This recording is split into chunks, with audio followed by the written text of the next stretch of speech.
What's the most shocking secret you've uncovered about a family member? Growing up, my dad was my hero. He was a firefighter, always saving lives, always helping people.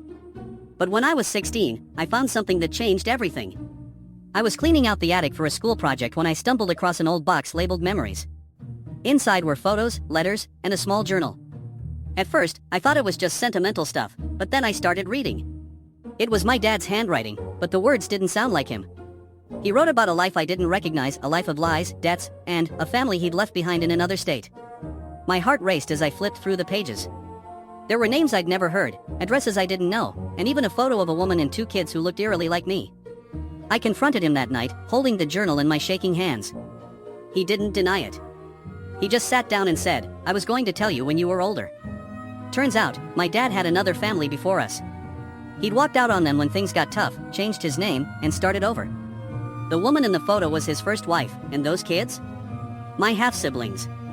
I didn't know how to feel. The man I'd looked up to my whole life wasn't who I thought he was. It took years for me to process it.